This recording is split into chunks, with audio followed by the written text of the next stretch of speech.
Lammiileen Itoophiyaa 1,129 Saawud Arabiyaa irraa gara biyyaa deebi'an. Deebitoota keessaa 1,124 dhiirota yoo ta'an 5 immoo daa'imman ta'uu ibsameera. Hanga ammaatti namoonni 18,000 gara biyyaatti deebi'uu ragaan ministeera dhimma dubartootaa fi hawaasummaa irraa argame ni mul'isa. Poolisiin federaalaa aara himaamsu gadhiisuun shakkame mana murtiitti dhiyaateera. Salaata ayyaana iidaa kan wiixata darbe Finfinneetti gaggeeffamee kabajame irratti poolisiin federaalaa gaaza imimaanessu gadi dhiisuun shakkame har'a mana murtii duratti dhiyaatee jira.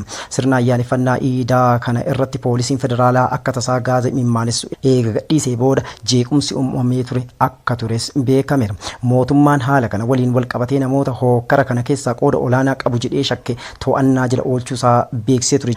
Guyyaa gootota Itoophiyaa sababeeffachuun boru ganama sa'aatii 12 irratti madfiinsi 21 kan dhukaafamu ta'uu ministeerri raayyaa ittisa biyyaa beeksiseera. Raayyaa ittisaatti daayirektareetiin imaammata waraana ibsa EBC'f laateen kabaja guyyoota goototaa sababeeffachuun boru ganama sa'aatii 12 irratti madfiinsi 21 kan dhukaafamu ta'uus eeraniiru. Naannoo Hararitti maddeewwan galii adda addaarraa baatii 9 darbanitti galiin birrii miiliyoona 814 walitti qabamuu biiroon galiiwwanii naannichaa beeksise. Galiin kunis kan bara darbee yeroo wal fakkaatan yeroo madaalamu miiliyoona 239.9 caalmaa akka qabu hoogganaan biiroo galiiwwan naannichaa obbo Baqqalaa Tamasgeen himaniiru.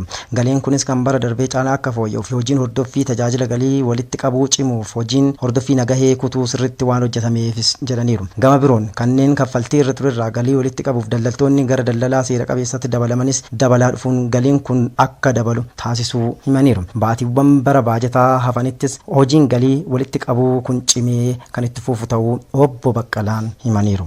Qormaatileen Itoophiyaa mudatan karaa nagaan akka hiikattu Ameerikaan deeggarsa barbaachisu kan taasiftu ta'uu Itoophiyaatti ambaasaaddarri Ameerikaa Tireesii Ann Jaakobsan ibsaniiru. Ministeera deetaan ministeera dhimma alaa ambaasaaddarota Ridwaan Huseen Itoophiyaatti ambaasaaddarri Ameerikaa Tireesii Ann Jaakobsan waliin mari'ataniiru. Ambaasaaddarri Ridwaan haala naannoo Tigraayitti uumamee fi badii gareen shororkeessaa Abuut qaqqabsiisee ilaalchisee ambaasaaddarri Tireesii Ann Jaakobsan ibsa laataniiruuf. Mootummaan yeroo ammaa lammiilee naannoo Tigraay haala rakkisaa keessa jiraniif dhiyeessii qorichaa fi midhaan nyaataa sirnaan qaqqabsiisuuf qaamolee dhimmi ilaallatu waliin qindoominaan hojjechaa jiraachuu himaniiru. Deeggarsi namootaa kan cimee kan itti fufu ta'uus eeraniiru. Ambaasaadar Tirees Ann Jaakobsan gama isaaniin Ameerikaan qormaatilee Itoophiyaa mudatan karaa nagaan akka hiikkatu deeggarsa barbaachisu kan taasiftu ta'uu ibsaniiru. Hariiroo Itoophiyaa fi Ameerikaa sadarkaa fooyya'aatti ceesisuuf kan hojjetan ta'uus dabalanii addeessaniiru. Dureeyyiin Raashiyaa gocha pireezidaantii Puutiin ifatti morman Joo Baayiden deeggarsa waraana Yuukireenii fi doolaara biiliyoona 33 koongireensii gaafatan. Ameerikaan Raashiyaa dadhabduu taate arguu barbaaddi.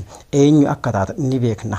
Gaafatamtootas ni taatu jechuun paarlaamaa Awurooppaa kan dubbatan Von der Leyen karoorri haaraan warri Kireemin irraa waraana baneef ergaa cimaadha jedhaniiru. Madda boba'aa isheef Raashiyaa irratti akka ol kan hirkattu Awurooppaan akka mirkannaa gaazii Raashiyaa jalaa akka baatu yeroo dheeraaf itti yaadaa turte.